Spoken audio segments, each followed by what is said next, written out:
So the most important thing, which is what we touched on before, is truly, genuinely falling in love with yourself. Like prioritizing your relationship with yourself. Welcome back to the Love Stories Podcast. I'm your host, Charlene Byars. I am so excited to welcome my next guest to the show today. Charelle Thomas is a certified love and intimacy coach who helps high-achieving women rediscover themselves and create that deeply connected, passionate love lives that they truly desire. After losing herself in an unfulfilling marriage, she found her way back to wholeness. And now she's on a mission to help other women do the same by rebuilding intimacy from the inside out. I cannot wait for you to hear this conversation.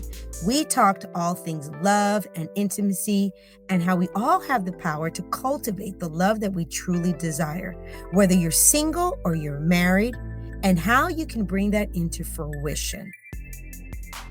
And remember, stick around for the tip of the week at the end of the show. Welcome to Love Stories, a relationship podcast for successful women, where we talk about love, dating, relationships, and how great love stories are made. I'm Charlene Byars, and I'm so excited to share all the things that you can apply to create a beautiful love story of your own. Cheers to great love. Well, hello, Charelle. Yay! I'm so excited.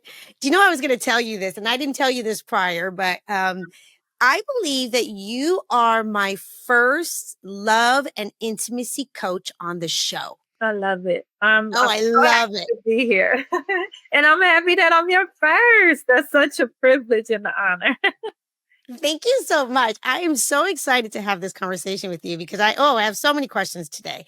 And I was thinking about that. And first, even before we kind of get started, can you just explain, a little bit about what exactly that is, like love and intimacy coach and how you help people?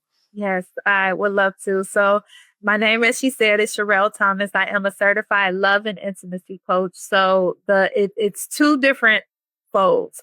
I am certified as a love coach, and I help people cultivate the relationship that they desire. So whether they're single, whether they're married, whether they're unhappy in a marriage, like I help them bring whatever that desire is from their heart into fruition. So if they are single, want a long-term relationship, I help in that aspect. If they are in a marriage, unhappy marriage, I can help, give different processes and things to help that marriage flourish.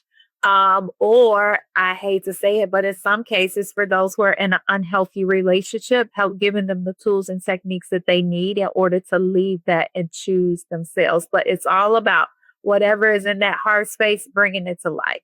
In terms of the intimacy piece, it's similar to that, except it's more focused on the bedroom, like how to be vulnerable with your partner, how to open up with your partner, how to really truly be naked, both emotionally, mentally, spiritually, and physically, which is the last part. So I teach mind-blowing sexual techniques where people can give and receive pleasure in the bedroom. Wow, that's so beautiful and needed. Oh my goodness. No, seriously, let's just start right there. Okay. How did you get into that type of work? Were you always a woman that was very comfortable, with your sexuality, or not so much? Like what was going on with you while you went through your own journey? So at a very young age, I just always gravitated towards like motherhood and, being a wife. Like I love family, all of that. Even if you look at pictures of me when I was a little girl, I'm carrying around people's babies and they're just as big as I am. But I knew at a very young age that it was part of my life's purpose to be a wife and a mother. So I started learning subconsciously, like, how do I do that successfully? Somewhere along the lines, I thought that if I mastered sex, that I would get married. I would meet my high school sweetheart. We would get married and live happily ever after. Unfortunately, I learned the hard way that you need more than sex in order to be in a happy, healthy relationship. So I hired my own love coach, and in me doing so, she's a celebrity love coach. I ended up like it was my dream job. Like I was like, oh my gosh, like this is what you help people with. And then I just went down that path to become certified. But sex was kind of like one of those things that my parents talked to me about it when I was 5, no, 10 for the first time. And I mean, it was very detailed. I'll never forget the conversation. Really? My mom told me that semen looked like mayonnaise, but it smelled like bleach. Like that's how detailed a 10-year-old. Can you imagine?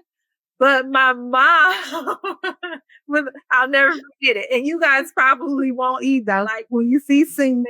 No, please, let's talk about that for just a second. For the listeners, they're like, oh my goodness, that's a lot of information at 10 years old. Okay, let's break. Okay, let's talk about that for a moment. Yes. So how did that even come about? Like what, take me back to that. It was a whole thing. I'll never forget it. Okay. We used to always go to the library. So I remember that day, my mom and my dad kept kind of like whispering about the library, and they were very adamant about going to the library. But hindsight, now I realize that we went to the library so they could get books. Like they were focused on getting a lot of books. And I mean, like graphic books. I knew how to put a condom on at 10.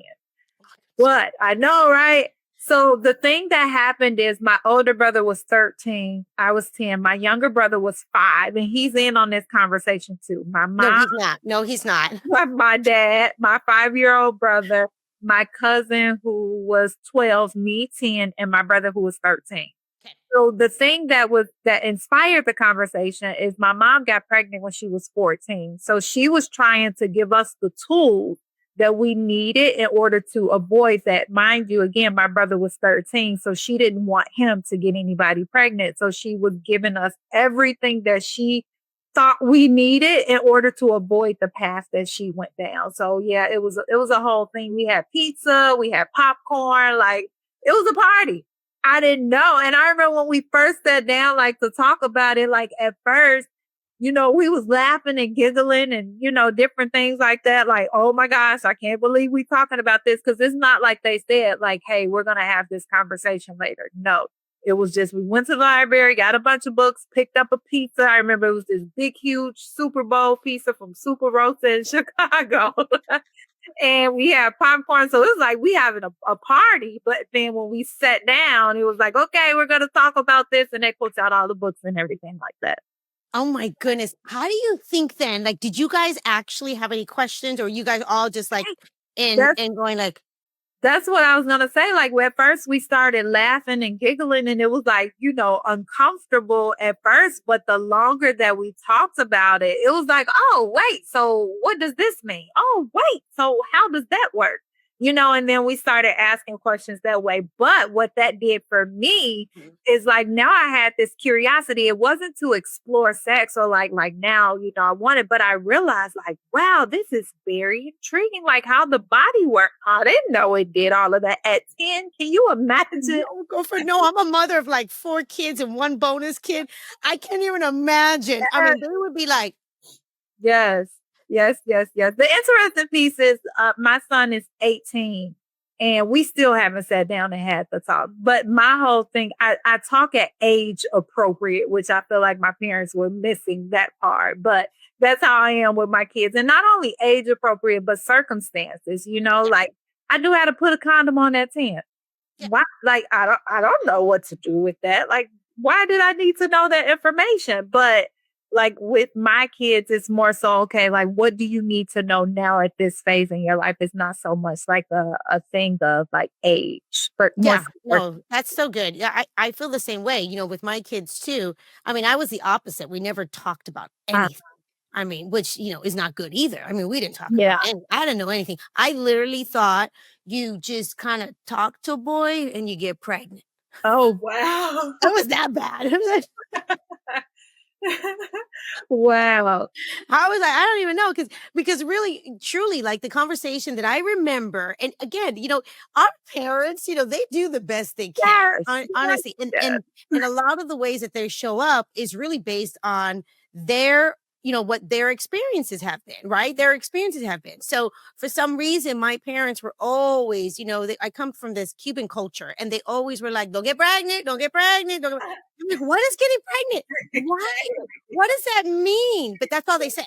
They didn't say anything else. They just said, "Ay, pero no go get pregnant." I'm like, what is getting pregnant? And then you know what's so funny?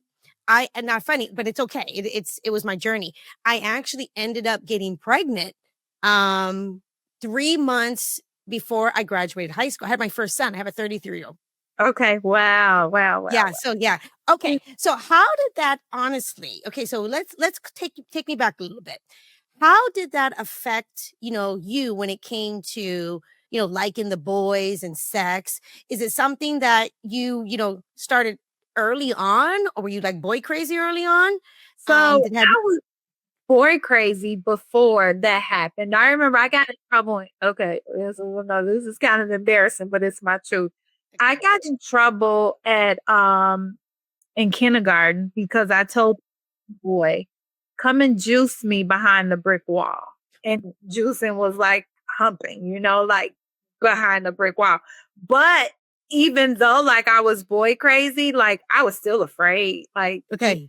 I didn't want to kiss. I didn't want to do anything. I didn't lose my virginity until I was like 17, my junior year of high school. But one thing that I can say is once I entered into high school, so that was the talk when we were kids, she taught me how to put a condom on, like all of that stuff. What ejaculation was like, all of that. All the stuff. I know. However, when I entered high school, it was full throttle. She went and got encyclopedias of STDs and all of these things, and she would leave them out on the table. Like, here, this is a reminder of, and scared the out of me. Like, I didn't want to do it because of that. And I carried that fear into into my adulthood because of that. And it doesn't go away just because you get married or, like you're having intercourse in this perfect setting, whatever that may be. But yeah, that was more traumatizing than me talking about sex at 10. Okay. That was you're like, wow, like sex now is woo. It was almost kind of scary. Yes. Yes. Okay. It was almost kind of scary. So it was kind of like, again, no fault to our parents, but they were trying to put the fear in you. Yes. Yes. Right. They weren't. Yeah, I got you. They were putting the fear in me. What was the dynamics of your mom and your dad? Did they stay together? Did they, what was that like? So my mom and my dad had what everybody else deemed to be a healthy marriage. They were married for 19 years. They got together when she was 18. My dad was 19, I believe. And then that's when they had me. They got married around that time. They were together for 19 years. For the most part, it was a healthy relationship. They were like what everybody strived to get. Like what you see, they were very, they had the PDA. They were nice to one another. It was like those dynamics was really good.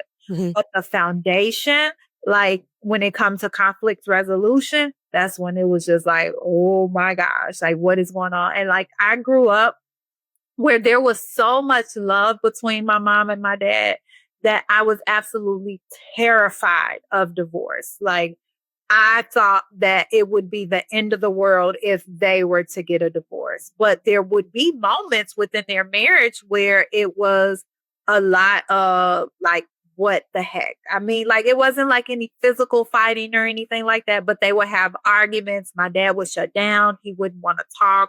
And like he did that to all of us. If he had a problem, he did not want to talk to anybody. Like he would not talk it out. And it was like, we never knew how long it was going to last, how long it was going to take for us to get back to this healthy home. So it was kind of scary in that sense. Oh, yeah. The instability, like it wasn't healthy conflict resolution. So yeah, because you were probably feeling because, when one of the parents or sometimes both or, whatever that is, when they are so avoidant. Yes. And they don't communicate and let you know what's going on. I mean, I'm just going to speak for myself. I always felt like it was me or something like, I did something wrong or, oh, dad's mad or something's bad, or I don't even know what that was. But that really does affect us. It does. It really affects us. Again, here we go again. No fault to the parents. We all do the best we can at the time. And really, we show up based on our own healing, our own, journey and all the things that we've gone through as parents. I Yeah. get that. Yeah. Okay. Yeah. So then you are, like you said, so at 17 years old, you lost your virginity. Now, was this a kind of a one night stand type of thing, or was this a Oh no. boyfriend? What was that like for you? He was my boyfriend from freshman year. I met him my first day of school. Oh, And I'll never forget, I was standing at the car talking to my brother, and he came walking up and he was like, "Hey, who is that?" To my brother. Him and my brother were friends. And he was like, "That's my little sister. Like, leave her alone, man." And it was like I don't know why, but like that really drew me in. And I was obsessed with him. Like from that moment forward. And yeah, like he was my boyfriend throughout the entire time. But that was also up and down because he was a hoe. Like he had a lot of options and he exercised his right to deal with those options. So it was a lot of heartbreak for me because I didn't know. Again, I thought I was gonna meet my high school sweetheart, get married, and we were gonna live happily ever after. kids and picket fence, good to go. Yes, that was not the case. That was That not was the not the case. case. So what happened with that relationship? How did it end? Oh gosh, like okay. This is a little bit hard. So again, like we were in a relationship on and off, on and off. We had a conflict in October of 2022, which was And right after I graduated high school. And like we broke up, but it was always like we would break up, but we would get back together. And I remember my cousin started talking to his brother, entertaining him. And she told me that his little brother died in the car and he got hit. Like, and me and his little brother was close. So oh, I was devastated and I was like, well, why didn't anybody call me? Like, why did I find out through you? And I didn't hear from him. So I was really hurt. And they told me, like, oh, he's really distraught. He's really messed up. So I was like, okay, I'm going to the family. Like they're my family. I've been around them. So I'm going. I went to his mom's house. There was a lot of people there. And his ex girlfriend, who was before me, so I had brought the family chicken and everything. Like I bought them food and everything from Kentucky Fried Chicken. and let me just interrupt you real quick. And you've been with him now for a while. Yes. Yes. Okay. So I've been with him since my freshman year. Yep. So she walked over while I'm putting his food away because he liked his food a certain kind of way. And she walked up to the stove. She didn't even speak to me. She was just like, "Mm, they tell me I look like that girl in there." And I was like, "Excuse me?" And she was like, "The girl in the room. They said I look like her." I don't look like her. So I was like, really? I'm like, what in the world is she talking about? So anyway, I didn't go in the room at first because everybody was like, oh, he's really disturbed. But come to find out, they knew that it was another girl in there. So they didn't want me to go. So the ex-girlfriend broke the news to me. So fast forward all of that, like the pastor came over, so he wanted to do family prayer. He come out the room. Sure enough, it's another girl with him. Okay. I couldn't lose it, like at the thing. And I'm like trying to make sense of it. I'm what, 18, 19? Well, hold on. Take me back. So you're 18 years old. You're going over there because he just went through this major tragedy, which is the brother who died. Yeah. And then you're there, and then you have this is a story. And then you have the ex-girlfriend there. So she's trying to help him and you kind of in the same thing. But then there's another one. Yes. I don't think she was trying to help us. I No. think Okay. she was trying to like let me know, like, nah, like now you took them from me. Now somebody else. Now, Yeah. now it's your turn, girl. Mm-hmm. Yes. So anyway, like afterwards, we go after the family, prayed, me and him go back into the room. And then both the other girls come into the room and I'm sitting there rubbing. He broke down crying, but I believe that it was like, I don't think it was about his little brother, like the way that it was. I think that it was like so much, like Too much. Now he has 3 of you there. Yes. So I'm rubbing his back. The ex-girlfriend kneeled down in front of him and put her head like in front of up to his head or whatever. And then the other one started rubbing his back and my hand bumped hers. I was like, oh, heck no. I was like, I'm going to need y'all to leave. And both of them, the one girl was looking like, who are you? You know? And I was like, Leon, you better get her. And he was like, can you please just leave? And both of them, they left out. And like, I just remember not even knowing what to say. Like, what do you say? It's a tragic, with your little brother. Yes, yes. But then you're like, oh my gosh, who's this other girl? It was his girlfriend. Like, that's who he broke up like with. But he had been going back and forth. Remember, I told you it was on again, off again. Like, he would break up with her and talk to me, and then he would break up with me and go back to her. That was like icing on the cake for me. It was like never again. And then I remember afterwards, like years afterwards, like we went to the funeral and everything like that. I'm sure we had some discussions, but what I remember vividly is like years after, he was just like, you know what, that was the dumbest decision that I ever made. Like into his adulthood. And he was like, I didn't realize like what we had. And he was just like, I really regret it. And I'm just like, oh, okay. Like, yeah, whatever. You're like, it happened. It was done. You got to go on. yeah. Okay. So then how did that affect you moving forward? Honestly, when it came to men and it came to relationships, what ended up happening? It was extremely hard. I know for a while, it took some time for me to even open up to date again because like everybody that was interested in me, I was comparing them to him. I was comparing them to the way he made me feel and nobody could compare. So it was just like one of them things of like, well, I was alone for a while, but, it also made me like not trust anybody. I just got over my trust issue probably like 5 years ago or something like that. Like, and it's just, yeah, like it stuck with me a long time. And then especially like how deceitful things were. And also, so one of the things that happened in that relationship is I would see certain things, but I wouldn't say anything because I wanted to keep peace. I remember one time I found a toy because the other girl, she had a baby or she had a younger child that wasn't his, that was about 2 or something like that. I found the toy in his back seat and I'm like, what is this? Like, and he was just like, well, I don't know. I don't know. I took it and I threw it out the window, and then it would be like somebody would say like, hey, I saw Leon with, a girl. I remember one time my dad told me and I was just like so distraught, so devastated, but I wouldn't confront him about it, and I took that habit into adulthood where if I saw something, it was kind of like I would try to act like I don't see it. I would try to act like I don't know, but it wasn't until my last 2 relationships where I'm just like, forget that. Like, no, speak up for yourself, like honor yourself. And yeah, like that's how it impacted me. But I thank God for healing. I thank God for love coaches. I thank God for, that no longer being part of my identity. Where do you think, like now that, I know that you're doing this work and you're looking back, and I know this is going to be very relatable to a lot of us women that, find ourselves, in times, and especially at a younger age, be it in certain relationships, and we don't speak up.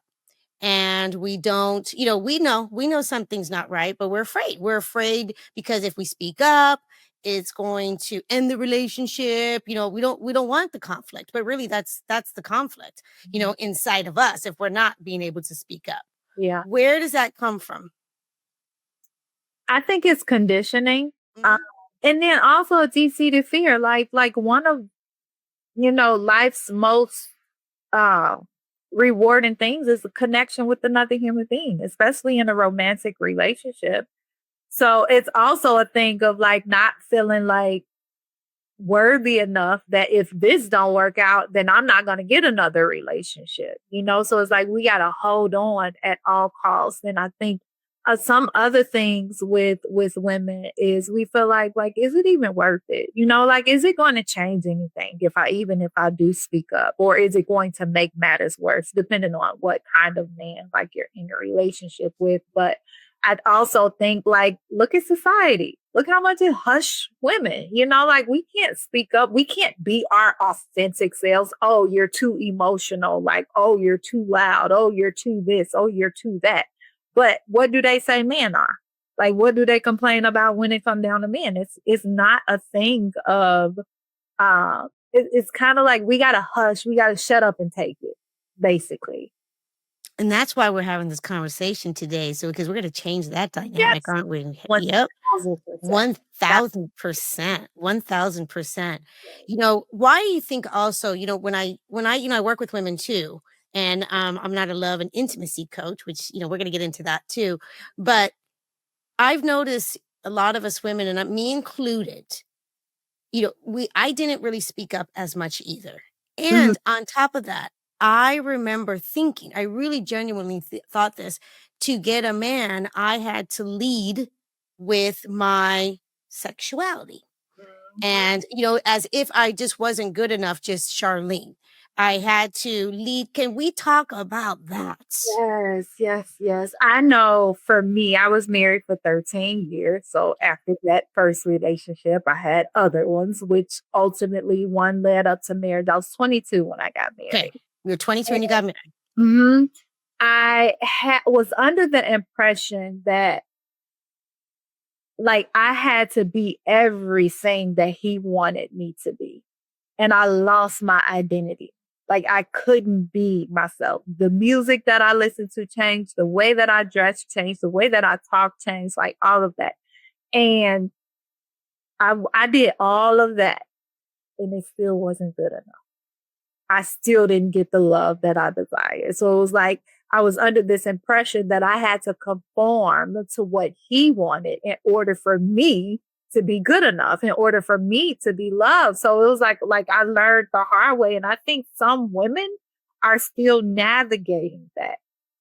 Like my most recent relationship, that was one of the things like I ended that relationship the beginning of this year, February, March, one of those.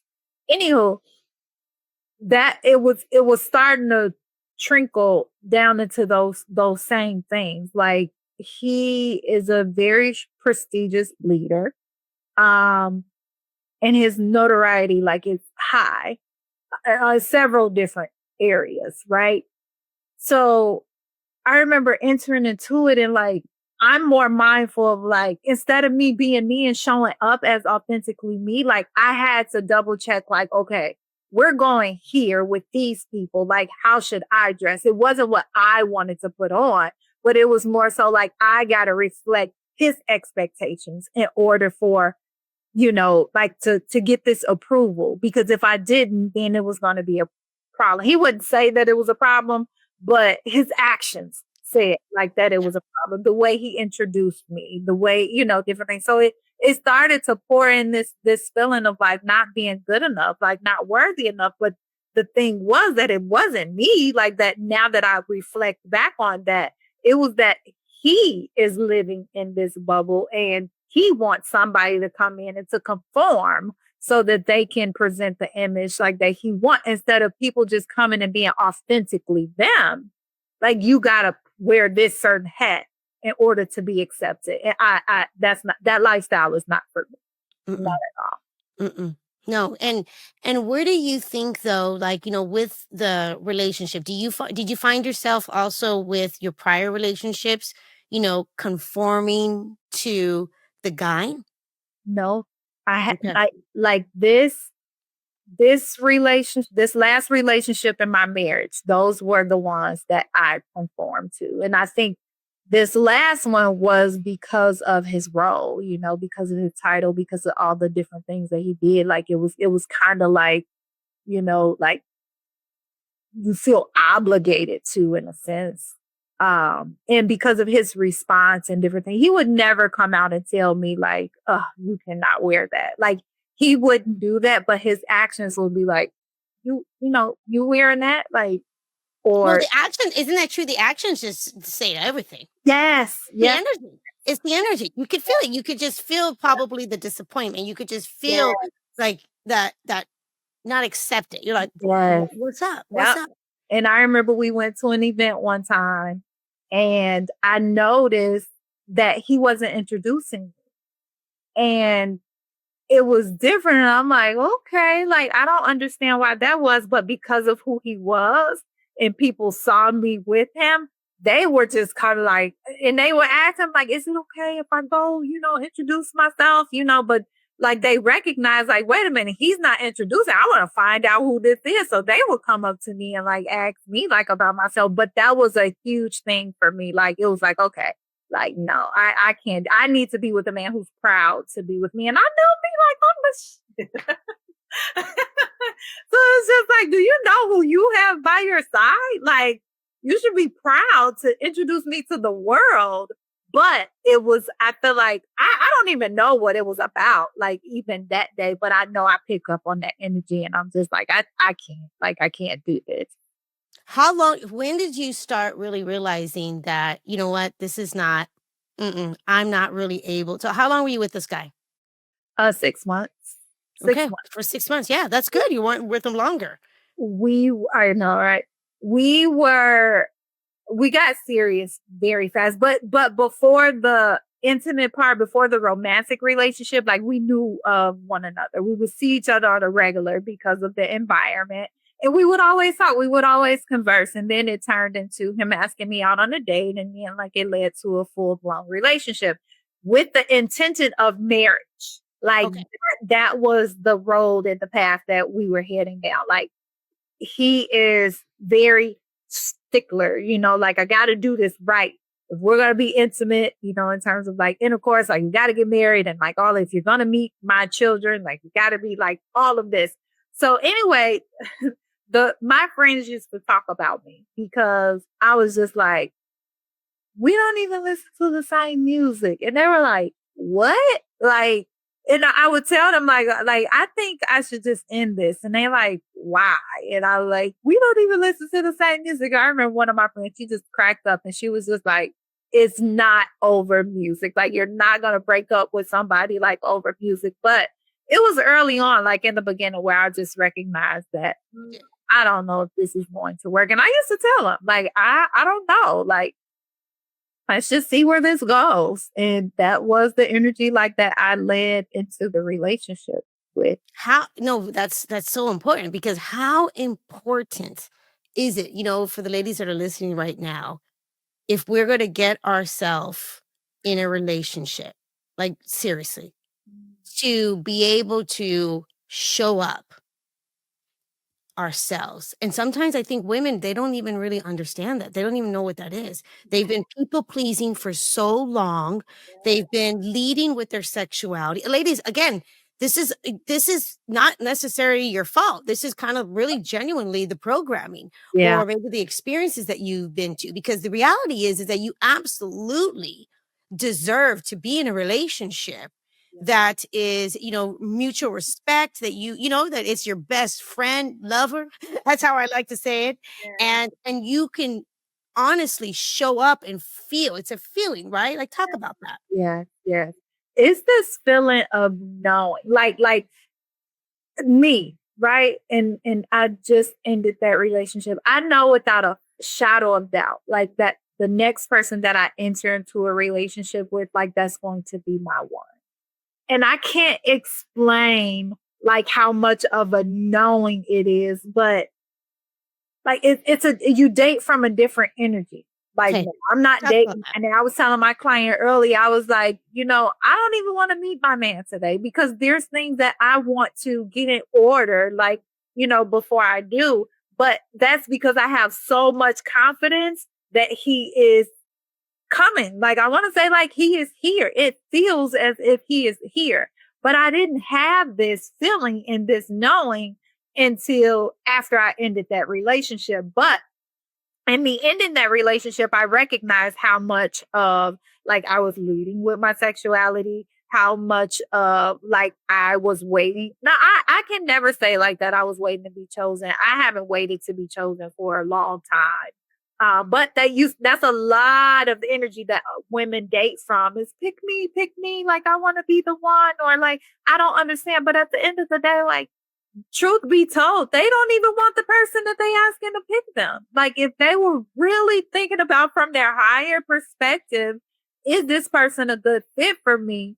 No, it's not that. It's just that he's convenient. It's just that he gave you a little bit of attention and you're thinking that, oh, because he gave me attention like that, this is what I need to a hold to.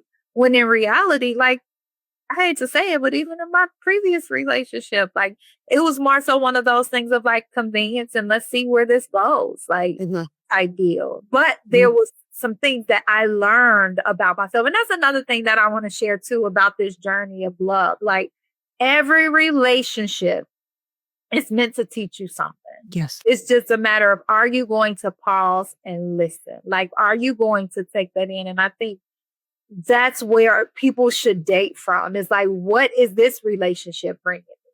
And not from a sense of, you have to be the one, you have to stick to me, we have to be together forever. People put a lot of women, we're more emotional. So Yep. we fantasize about marriage, we fantasize about this relationship, and then the first person who give us attention, we cling into it and we put them into our story. We put them into the character of being our husband or our future husband, when in reality, they don't even have the characteristics that we said we wanted. It's like, so why are Absolutely. you entertaining this? And I'm sorry, I forgot what the question was, but I No, went it's on. okay. No, but no, this is good. This is good. But that is honestly a lot of times the story that we're playing in our head. Yeah. It's not necessarily our reality. It's not necessarily our reality. It's we're leading more with our story. We're leading more with, the fantasy Yeah. of who we think we want that person to be, or what it, and we don't really stop and listen to ourselves, listen to our gut, listen to our intuition, we listen to our feminine energy, which that will guide you, that would literally guide you. Because I think we've so for so many years we've been so programmed. Oh my gosh, you guys, let's have a different conversation, ladies, seriously. We've been so programmed to people please, Yeah. and make everything, everything's going to be okay, or this is, or if we decide to get in a relationship, even though we can feel, oh, something not right, something not right, we Yeah. we romanticize it, right? We're like, oh no, we're great, he's great, everything's great. How disempowering is that? Yes. Yep. Yep. It is. And I can say, like, with my previous relationship, you talk about that feeling, we know that something is off. Like, what I felt with him is that he was going to teach me some things, in which he did. Like, our interactions taught me a lot about myself that I was unaware of. But there was always this knowing that he wasn't it. Like, he wasn't the one. But because he started talking about me being his wife, I started like, oh, okay. So if he's willing to do it, then maybe I can jump on board, even though I always had this deep no. He would ask me, he would be like, he would talk about like how much in love he was with me and different things like that. And he's like, do you feel my love? Like, can you tell? And for me, I will be like, I would tell my truth. Like, no, like, I don't think so. Like, I don't think you love me the way you think you love me, because I've been loved before. I've been loved by several people before. And I know what that feel like. And what he was giving me, I think he loved what I gave him.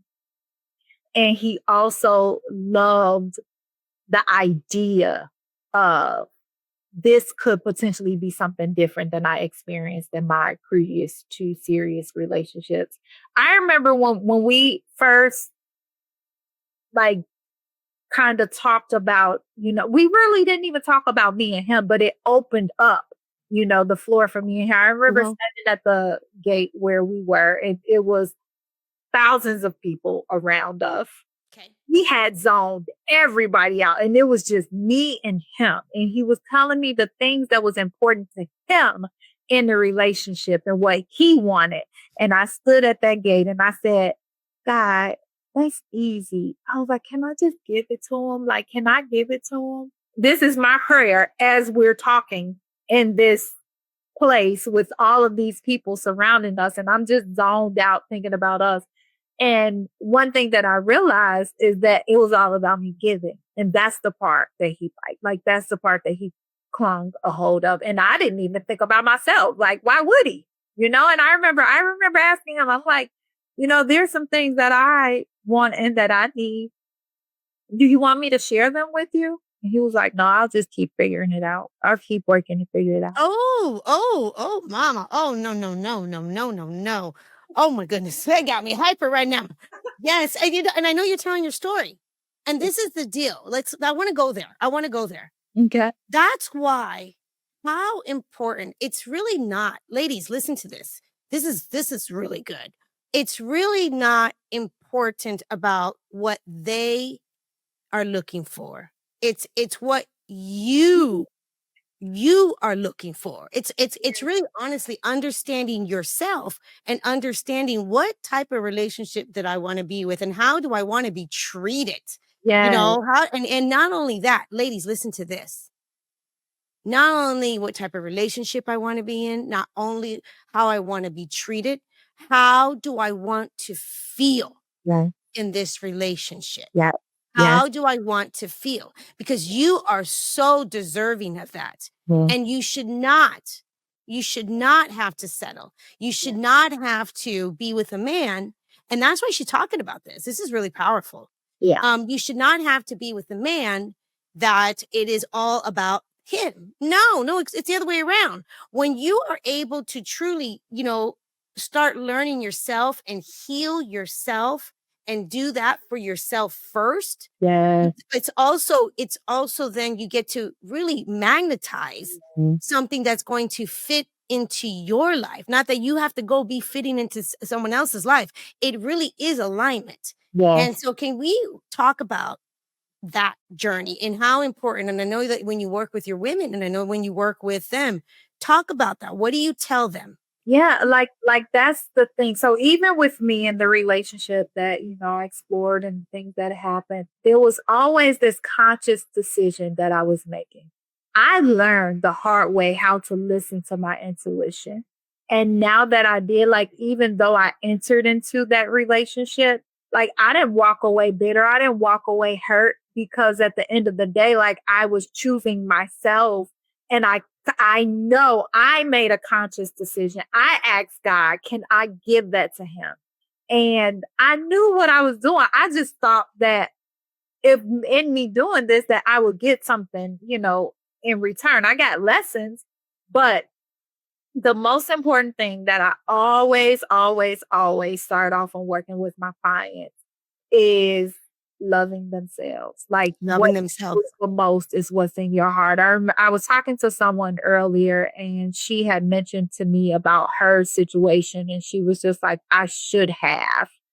Ooh, I can say this. Ooh, maybe not. We're But not using names. We're just talking about stories. Yeah, we're good. she was talking about where she find herself in a relationship.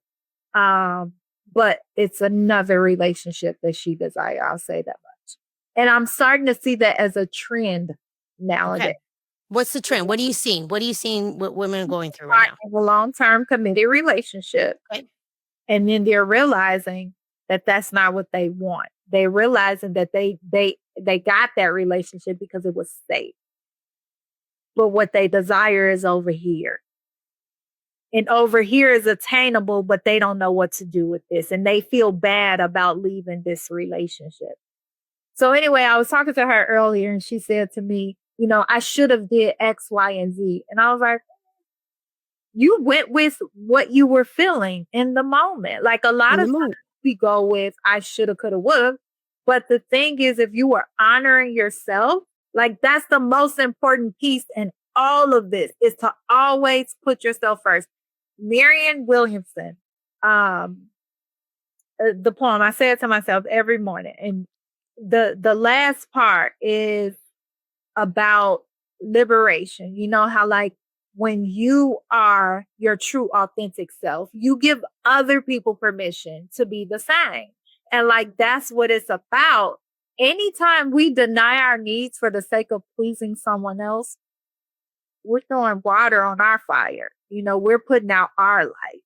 I'm not saying be selfish and malicious or Nope. anything like that, but when you operate from this heart space, from a place of love, it's not selfish. Like you don't want to hurt anybody else when you operate from a state of love. Like you're Exactly. not doing it out of spite. in you honoring yourself, you can teach the next person how to honor themselves. And that That's was so the good. main thing. Like with that relationship, he was heated when I ended the relationship. Kind of like the energy of you gonna break up with me. But I was honoring myself. And it was just like, well, what do you want me to do? You want me to conform and stay somewhere that I know is not, conducive for either one of us? Or do I have the balls to honor myself when we both know that, like things aren't right? It's not right. It's not alignment. Yeah. There's Yeah. not alignment. You weren't, yeah, that's so good. That's So, not alignment. mm, How that is so important for yeah. us women to honor ourselves. Yeah. Yeah. Yeah. Yeah. To honor ourselves. Like genuinely honor ourselves. And when you talk to people and they are in relationships already, they're in relationships. And, and I know we talked about also you're a love coach, but you're an intimacy coach. Is that something that's really starting to happen, when it comes to the intimacy? Is it because they are feeling, uncomfortable, or are they more wanting change, but they don't know how to make change? Or if they've been like in a pattern with the guy for so long, or like where does this come from? Foundation. Foundation. A lot of people enter into a relationship knowing that they shouldn't be in that relationship. And then they get mad and be like, oh, he hurt me or she hurt me. Like, you knew from the beginning. Like your gut, your intuition was screaming at you from the beginning. So it's like you can't be mad, but like a lot of men, like I work with male clients as well, but a lot of men will be like, like I just thought if we got married, like she would be more intimate. And like, what makes you think that? If she wasn't giving it up in the beginning, like what make you think that a ring gonna change it? Like rings don't increase libidos. Like, I'm Nope. sorry. It just don't work that way. And the same thing, like a lot of women enter into a relationship. Oof, I got a story. Yes, but tell us the story. But a lot of people enter into a relationship knowing good and well that they should not be in that relationship, but they push through and they keep pushing through and Why? hurt. Why do we keep doing that? Because some women don't feel like they're truly worthy enough of having exactly what it is that they desire. I know for me, huge one is looks. Like I've always said that, I'm attracted to a person based upon like the way that I'm attracted to a man based upon the way that he make me feel. Like if he can make me feel good, then the looks, I can be attracted to him. Like I can manipulate my mind to have that attraction. When I reflect back on all of my relationships, I think I only had one that I was like really truly attracted to, and that was my ex-husband. And I feel like that was a cop out, like me saying that was I didn't have the belief that I can get the looks, the money, the height, the, being, mindful, being loved. Like society don't teach us that. Nope. Society teaches us to settle. Like we're conditioned to believe that we cannot have everything that we desire in our love life. So a lot of people, what do? I just had a client that I was working with not too long ago, and he was telling me like, well, I can work with her on that. Like if she doesn't have this, then I can help her get it. No, if she ain't got it, she ain't gonna get it. Like whether you trying to help her or not, it doesn't work like that. But we're conditioned to think that we can make them change. And then we end up feeling like we're not good enough because we couldn't make them change. That's not our job. Our job is to be like a flower. Be like a flower, which is just be your authentic self. This flower is not conforming so that it can look a certain way to attract in a certain kind of bee. This flower is just being itself, and it naturally attracts in a bee that, can get the nutrients or whatever. I don't know. Like that's the analogy that I No, want. it's fantastic. But alignment, like you talk about alignment, when you are in alignment and being what it is that you want to attract, it'll naturally gravitate towards you where you can actually receive it. But some of us are not patient enough. Some of us don't believe that we can. Some of us want superficial things from an insecure place. And that's another thing like that I always invite my clients to do when they say they want certain characteristics like in their partner. Why do you want that? Like, let's explore that a little bit deeper. Is this coming from a place of wholeness, or do you want this to fill a void? Do you want this from a place of insecurity? Do you want this because you can't believe? I was working with another client and she told me, she said she wanted a long-term relationship and she only wanted to talk to her partner 2 to 3 times a week. Oh. And I was like, is that truly what you want? Like, Go you ahead. want to be in a relationship with somebody and you talk to them 3 times a week? You don't need a relationship for that. Exactly. Or is it that you don't believe you can have that because you've never had it? And that's what it was, like the belief. It wasn't that she genuinely didn't want it. It's because she didn't believe it. She never experienced it. So, she didn't think that it's possible. Well, let's talk about that. Okay, so for our ladies out there that they're listening right now and they find themselves in these situations, their situations, either they are already in a relationship or they're single. Because this is the deal. The reason why we created this podcast, like genuinely, is to have all different conversations when it comes to love and relationships and all the things, because ultimately this is actually true. Listen to this. It's so good. It's so good. This is so true. Great love is actually available. Yeah. And it's real. Yes. And it's real. Yes. And you can actually be in a relationship, like I even said earlier, and have true alignment. Nothing will ever be perfect, but you can be in a relationship with another human being and you guys actually can grow, mature, learn, help each other, and really genuinely be each other's best friends. Yeah. Relationships are supposed to be awesome, you guys. That's why we get into romantic relationships, honestly. Yeah. Because if they're not awesome, again, not perfect, but you know what I mean by that is because life is going to happen. Shit's going to happen. Life is going to happen, you guys. But awesome is that there is that mutual, in my culture, we say cariño, cariño. Cariño is like, the love and the, it's that mutual polarity. We have the spice, we have the yin and the, all of that. That's actually real, you guys. Like, we don't need to be in relationships that are, toxic, or relationships that we are not fulfilled in our hearts. And those people are not our best friends. Not every relationship is your forever. Yeah. But that's so important, because that's why we're having these conversations. Yeah. So we can understand that that's actually possible, and it's possible for everyone. It really is genuinely possible for everyone. But that's not what's been happening. We get ourselves in, relationships that we're just not, like we keep talking about over and over again. It's just, there's some good parts in it, because you can learn from every relationship. So if women are listening right now, yes, what are some steps that they can take immediately to start shifting this and start really understanding themselves differently? Like, let's talk about that. So the most important thing, which is what we touched on before, is truly, genuinely falling in love with yourself.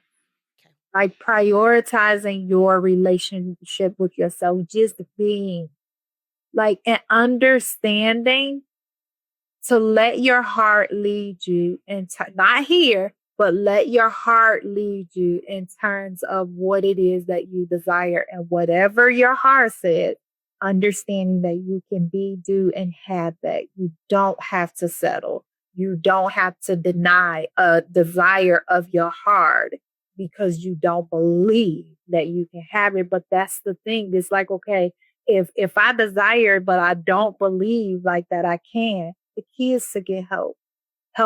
Get with somebody who can help you bring that alignment so that you can actually close that gap. So that you can, attract in the ideal, amazing relationship that your heart yearns for, and don't deny it based upon, or settle based upon what you believe and what's in front of you. I always say this, right? This is another thing that I teach my clients, which people can look at and think about. If you are calling in a relationship, like, are you a vibrational match to it? Do you really truly know? Like that's why this is the most content that I've ever been with being single. And it's like, for me, I So know good. So good. true in my near future that I'm like, just wait a minute. Let me take care of this first. Let me take care of this first. And it's not in a sense of I have to take care of this in order to obtain that. But I learned that I am good enough as I am.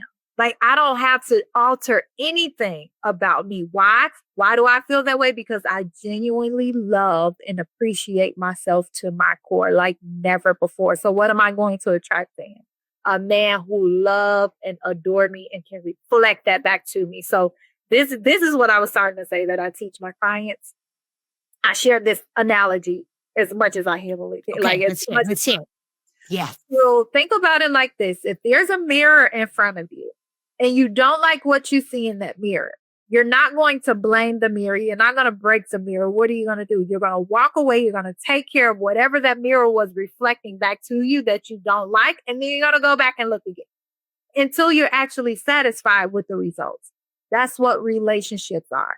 People come in and they mirror back to you what's going on inside of you. So if So good. you attract in a cheater, that he's a vibrational match to you because he's reflecting back to you the insecurities that you have within. So walk away, deal with those insecurities, come back and see what's being reflected back to you now. Is it still the same? Like, reach out and get help.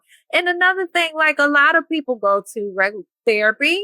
A lot of people feel like, oh, if I go to, I had a client that I worked with. She just told me, she was like, oh my gosh, I've been going to therapy for years and we never went this deep because they're trying to, be a general therapist.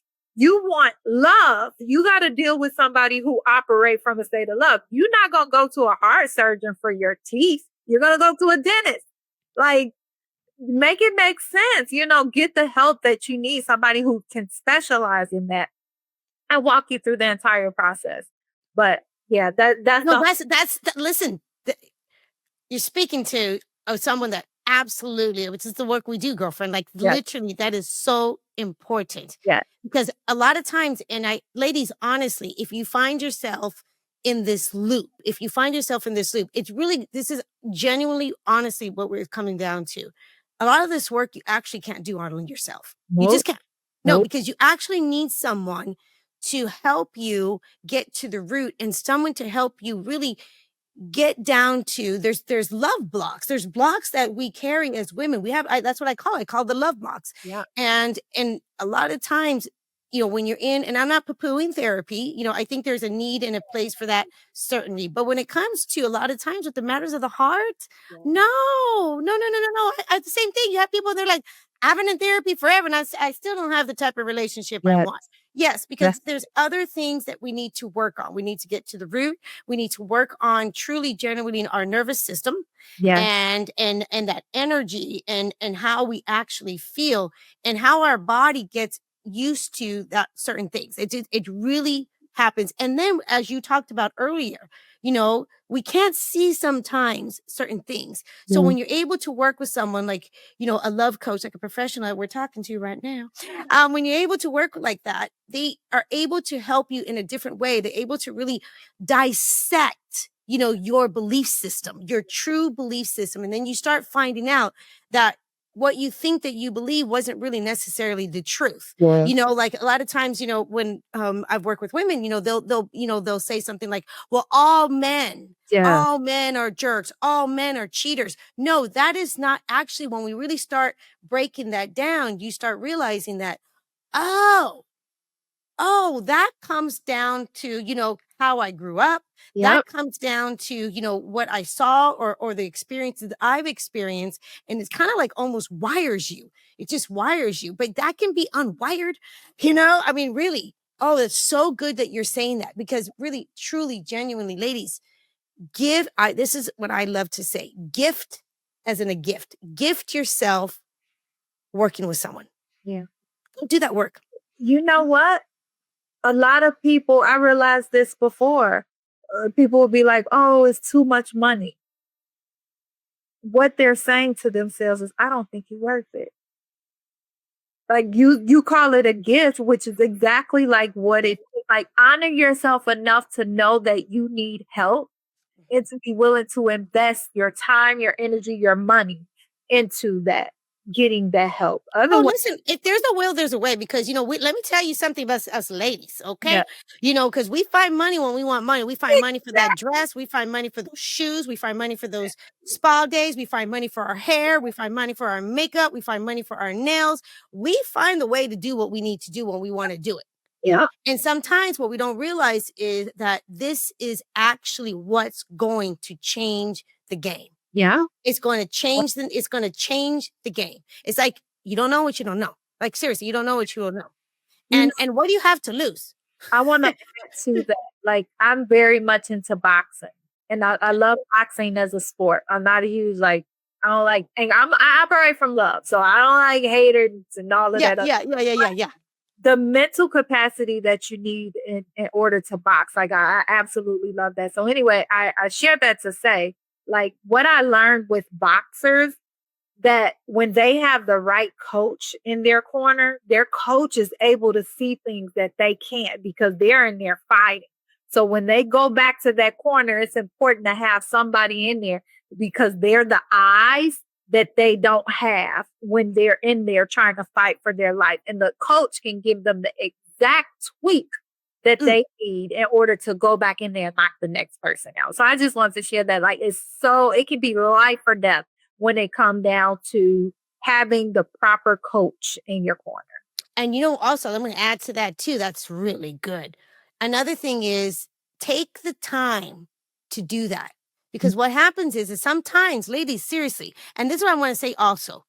I know this to be true, to be true, to be true. The majority of the men out there are actually great. The majority of the men, just like the majority of the people, the majority of the women are great.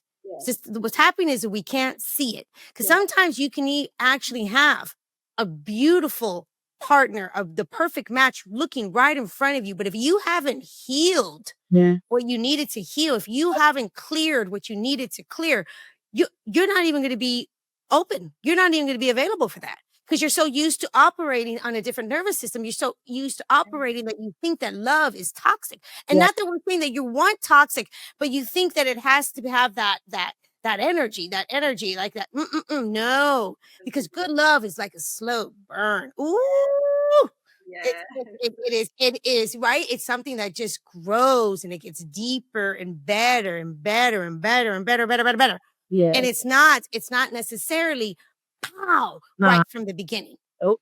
Nope. That's what is you go. Yeah. When people experience that pow, it's more so like a trauma bond. It's Yes. more so like a thing. It's not coming from that grounded standpoint. It's coming from I'm used to this type of energy. We're a vibrational match. Not that it's necessarily like a better relationship. And then another thing that I wanted to add really quick about the intuition, which we talked on earlier, like all the intuition does is let you know the path which you're headed. Like it doesn't tell you a new story. Like so, like even if you feel like you're in a situation and you be like, "Oh, my intuition told me that."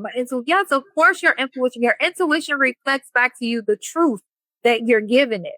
But in order for you to change that dynamic, like you have to go deeper. You got to work with that energy. You got to remove those limiting beliefs of what, it's kind of like self-fulfilling prophecy. Like if you have a fear of something happening, guess what? You're going to attract it in, and your intuition is going to let you know that you're attracting it in, but it's going to continue to attract that in regardless of what you're doing. Like it's not that you just chose wrong. You just are a vibrational match to it, and you got to switch that up in order to operate and receive something different. Absolutely. I mean, like really genuinely.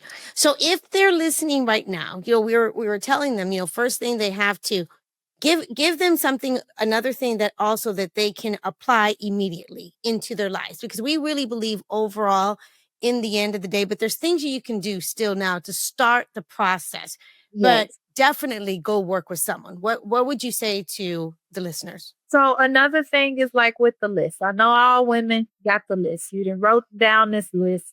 Go back to your list and two things. Ask yourself for each trait. You want him to be handsome.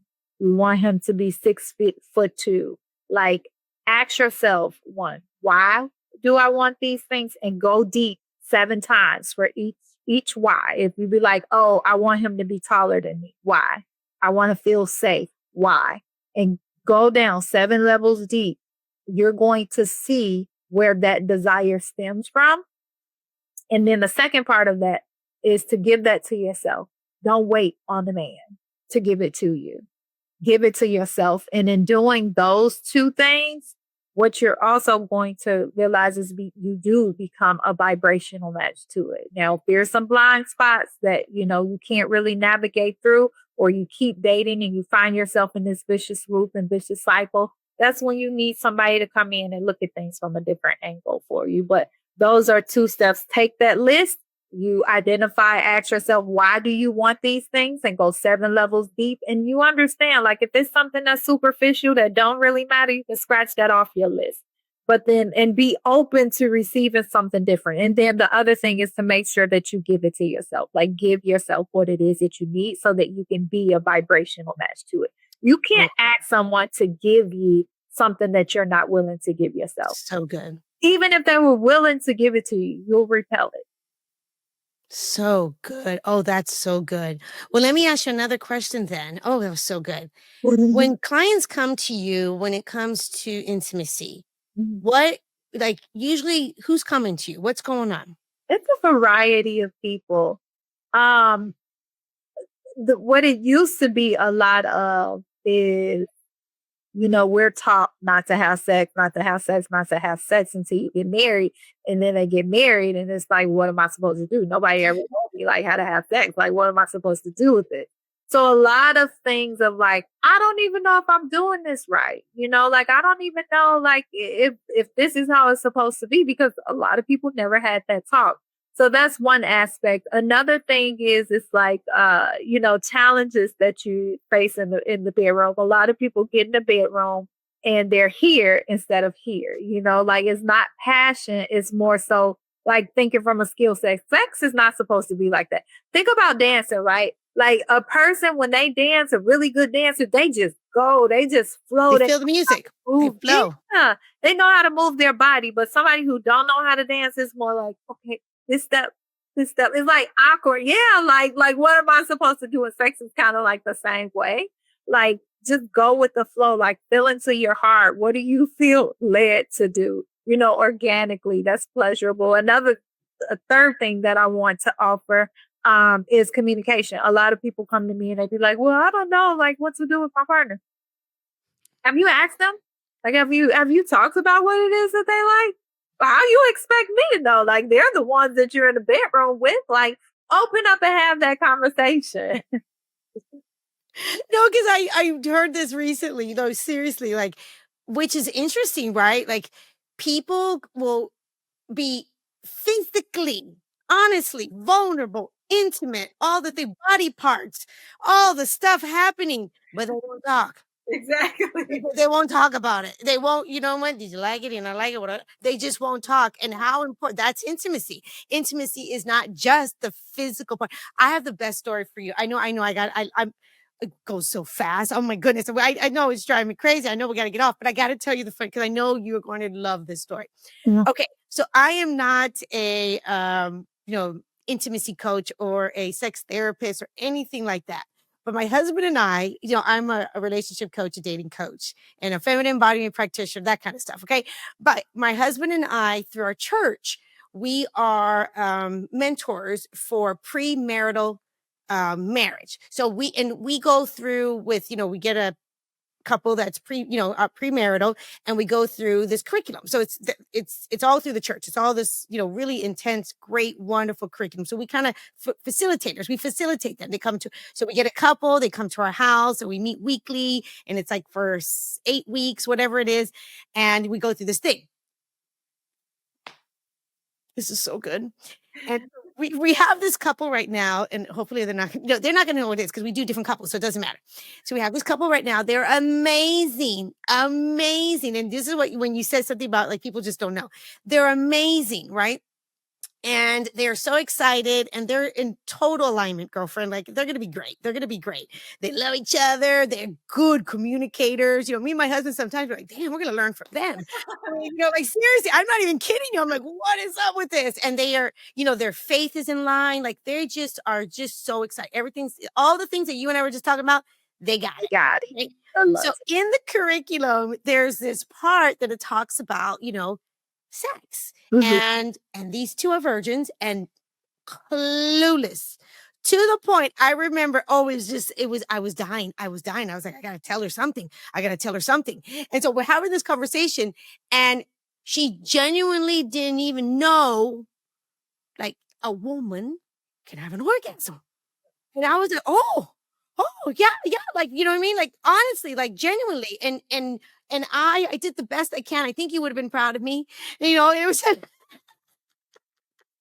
and I was like, but it was just like, she was just already like so concerned, just, I mean, truly, genuinely, the penis entering into the vagina. She was like, okay, what's that?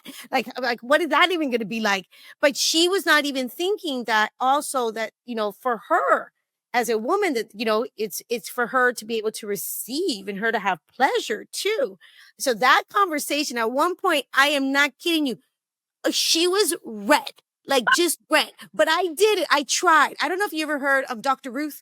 Remember back in the day? Yeah, I tried. I try to be, you know, like, okay, well, you know, this is good. It's okay. It's all normal. The penis enters the vagina, and then we have a clitoris, and they're like looking at me like, what are we talking about now? Like, when I said clitoris, I said, yeah, it just has all the nerves. And I felt like I did her a solid, even though she was dying. She was dying. Oh, But wow. how important it is that you are talking about that. Yeah. That is so important Yeah. because we should have great lovemaking, great connection, Yes. fun, Yes. spicy, Yes. sexy, Yes. wild. It's fine. Yes. Yes. Yes. Yes. All of those things. All of those things. I another thing that used to boil my blood is I would think about people who are in relationships and they're like, oh, maybe we should have a threesome or maybe we should get toys, you know, in order to spice something up. And I'm like, y'all haven't even explored what you can do between your two bodies. Like, how are you going to bring a third one in? Or how are you going to bring a third, you know, a toy in, like, in order to mimic what? Like, explore what you two can do first, you know, because it's so many different things. Like, Do you think then, let me ask you this before I'm going to let you go, and then I want to find out how we're going to get into your world. But do you think that if someone's in a relationship, and let's say they've been in a relationship for a long time and they've been doing, you know, intimacy a certain way for a long time, do you think that that can actually change? Is it a skill that people can learn, or are they doomed? easy. No, that's so easy. Sometimes, like, the intimacy can be transformed just by a woman lifting her hips. Like, it can be transformed just from laying on the side in order, you know, you used to laying on the left side, lay on the right side. Like, it's just small things that can make Mm. sometimes just slowing down, sometimes just breathing together. You know, sometimes it's so many different things. No, I do not think that a person is doomed, even if they're in a relationship, even if they're dissatisfied in the bedroom, like, oh, this is boring. Oh, this is mundane. Like, oh, it's not what people crack it up to be. Like, no, if you've been hitting the same wrong spot for 10 years, like that wrong spot is not going to automatically like start working. Call her up. She can give you something. Like, seriously, call her up because she can help you Yes, change the yes, dynamics yes. of that. Yeah. And I like it. A lot of people used to think like you got to hang from a chandelier, you got to stand to a headstand, like all of these. No, it's simple things that you can actually do that can transform your sex. Oh, Literally. Well, man. let me start with one for the ladies if you guys are not familiar with it, which is gripping. You do Okay, Kegels, what's that? you do Kegels outside of the bedroom, which is just squeezing those, contracting the pelvic floor. The same way it will be if you're urinating and then you want to stop the flow of your urine, you Okay. squeeze. And Yeah. then you release. You squeeze and you release. Do 3 sets of those 10 times a day. And then when you get in the bedroom, you'll find that your body will automatically respond and your vaginal canal will contract on the penis and it will transform his experience like all over. Oh, And girls, you could do that. You can do that anywhere. Yes, we can do Kegels right here talking to one another and nobody will ever know. Like, period. But then when you get in the bedroom, like you do the same thing. And also, let me tell you this for the ladies, you guys might feel like it's one thing to do Kegels when nothing is inside of you, but when a big penis is inside of you, it feels totally different. Just know that if you practice outside of the bedroom and you do the same motions inside of the bedroom, it's going to feel different for you. But he can feel it. He can tell. And also know that with doing Kegels, it will cause more vaginal lubrication for you, more stimulation, more sensations that you can actually feel as well, leading to explosive orgasms. So that's all I have. Oh, thank you for that. You're tip. welcome. Oh, that's wonderful. How many times a day do we need to be doing that? 3 sets of 10, just squeezing and releasing. Squeeze, release, squeeze, release. And 3 sets of 10s. There's other ways that you can do it too. You can hold it. And you can also, this can translate over into the bedroom. But I have a course, The Art of Gripping, if any of you are interested. Like I can share that as well. But it goes in pretty much detail. There's a meditation to help with the brain-body connection, teach you the rainbow technique and all of the different things. And also the finish him technique, which is a huge game changer. Like you talk about pleasuring your man without even doing anything. Like it's simple, it's easy. I like getting the bang for my buck. I don't want to put in a whole bunch of work, leave me exhausted and can't think straight. Simple. And what did you call it? What did you call the second one? The finish him technique. The finish him technique. Oh, girl, now you got me curious. Yes. So men do not last long, like in this position at all. But it's a certain position that I teach my clients how to get into. And it's a certain movement that they do in this position. Guys don't last. And then when he is about to climax, I say, give him 1 minute to 3 minutes in that position. Not even 3 minutes, like 30 seconds to 1 minute in that position. And he's going to be like, oh, I'm getting ready to come. And then there's something else that you do. And it feels like your vaginal canal is actually sucking the ejaculation from his body. Oh, goodness gracious, you guys, we got to find this out. We got to get into that course. Like, what is that? Like, that is amazing. Okay, seriously, how do they get in your world? How do they work with you? Tell us, please. Where do you spend most of your time? I spend most of my time on Instagram at Charelle E. Thomas. And that's my handle is CharelleeThomas. That's where I spend most of my time. You can also email me love, LOVE at CharelleThomas.com. CharelleThomas.com. I'm also on YouTube, Charelle Thomas as well. I don't think it's Charelle E. Thomas, but yeah. Okay, but Charelle Thomas is kind of where we can find you. Yep. Okay, and then I know that you have, you're going to leave us with a link to, for, people that are listening. What do you got? Yeah, so I want to do a special training after, people watch this. It's a 3-day webinar that I'll be hosting live. So you guys can come on, ask questions, but it's all about manifesting love and the 3 things that are secretly blocking you from the relationship that your heart yearns for. So be on the lookout for that. I'm just pouring my all into it. And then it gives you a step-by-step process that you can actually do to manifest love that your heart yearns for. Oh, that's fantastic. And you ladies, if you're interested in that, definitely go check that out. We're going to leave the link in the show notes. So you just go ahead and grab that. And is that, so it's a 3-day masterclass? Yes. Okay. Fantastic. Yep. Okay. Is there anything else? Because I can have you on all day. Like, I just feel like we can keep going and going and going. Is there anything else that you want to leave, the listeners before we have to end? One big thing is to know that you can be, do, and have whatever it is that you desire. Your heart's desire is your future self letting you know what's possible. And I learned that from my love coach, Nicole Moore. But it's all about being true to yourself.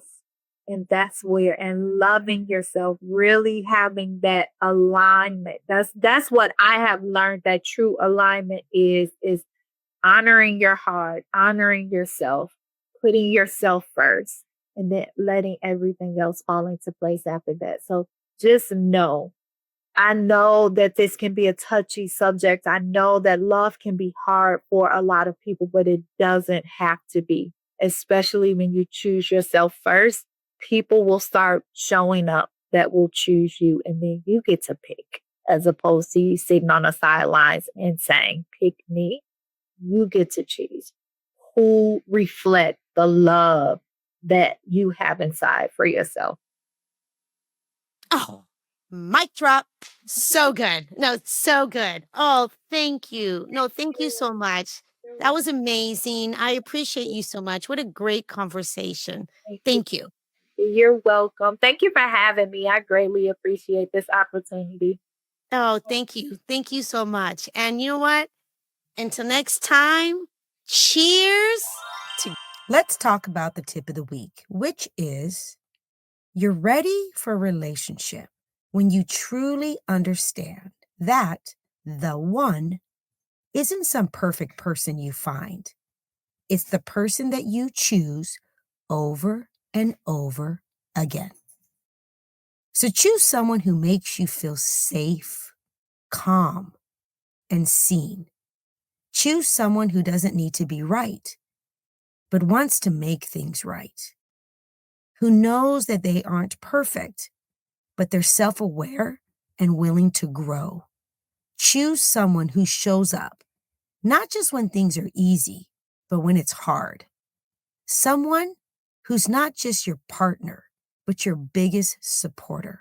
Someone who truly has your back and is in your corner. That's the kind of love that lasts a lifetime. That's a wrap.